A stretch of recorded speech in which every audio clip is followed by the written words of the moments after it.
Good morning, everyone, and welcome to my morning routine.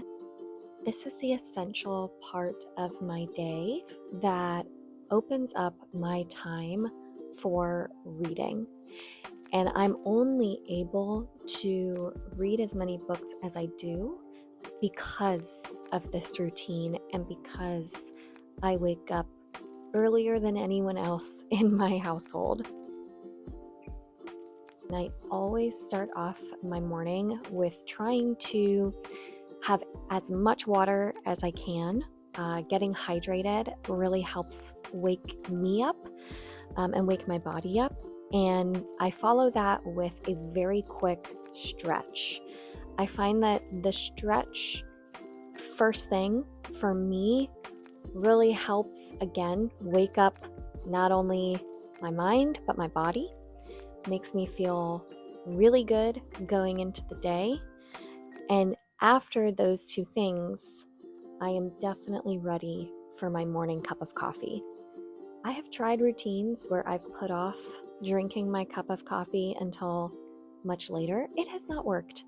I love having my coffee almost first thing in the morning, and to have a cup of coffee in peace is such a way to get your mind right and get your body calm for the rest of the day.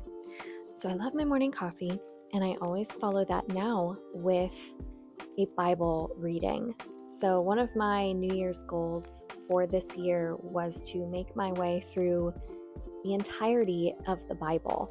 So I'm starting in the New Testament, and I'm trying to read just a couple of chapters a day to slowly but surely make my way through. So I really like to take my time with it and try to read, annotate, highlight any verses that really stand out for me. And I love this way of waking up.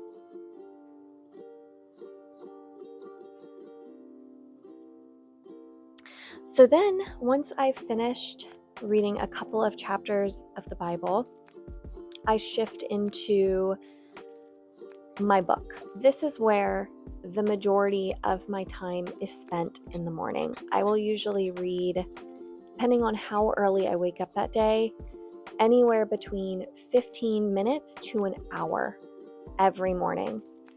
And again, it is the reason that I am able to read as many books as I do in a year.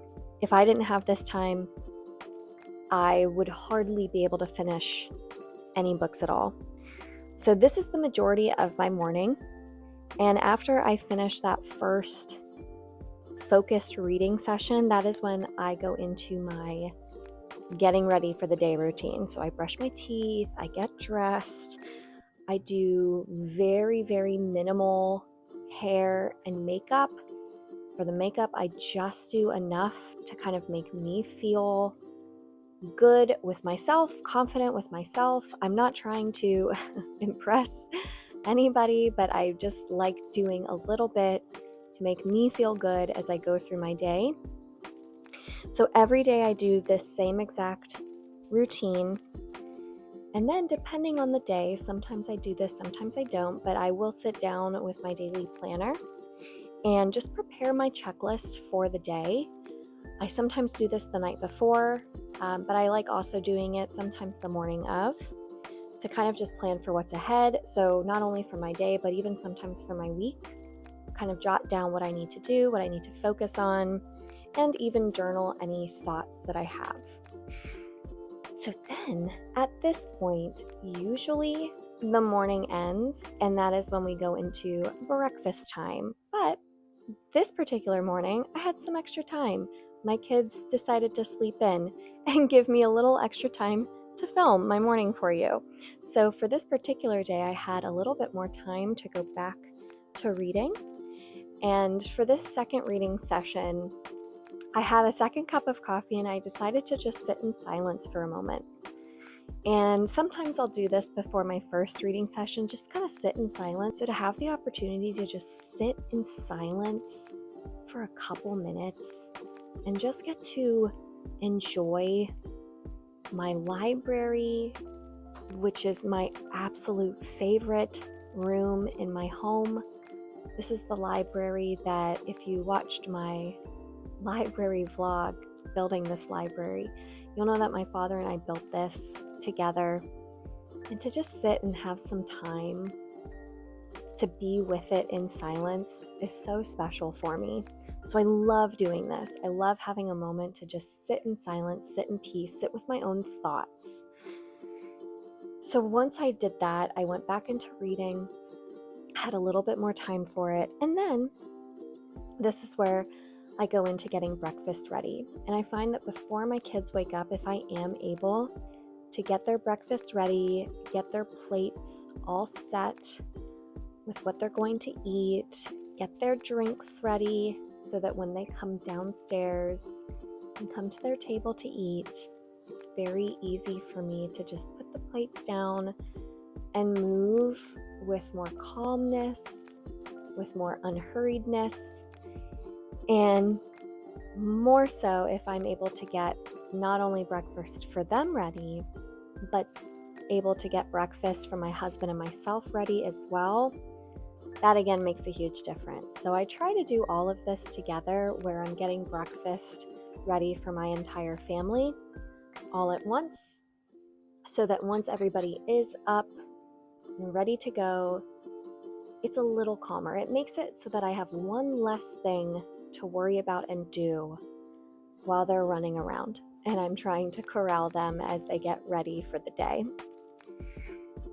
So I hope that this helps you understand how I am able to read.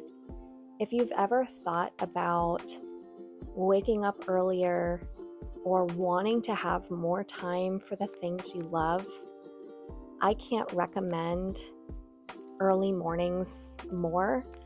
When I started doing this for myself, it completely changed my life. It gives me so much more reason and purpose to wake up early and be excited for the day. And I find that when I'm waking up and I'm doing things that I love first thing in the morning, like having that cup of coffee in silence or having that hour of reading time, it makes it a lot easier to wake up early. So give yourself a reason, give yourself something to wake up for that just excites you and only you. And I promise it's worth it. So if you've ever wanted to give it a try, maybe now's the time, and see how it works out for you. So thank you for joining me as we went through my morning routine. I'd love to hear if there's anything else that you all do in your mornings that's a part of your sacred rituals. Please let us know down in the comments below, because maybe some of those ideas I'll try out as well. I always love hearing from you all. Thank you so much for being with me. And until next time, happy reading. I'll see you soon.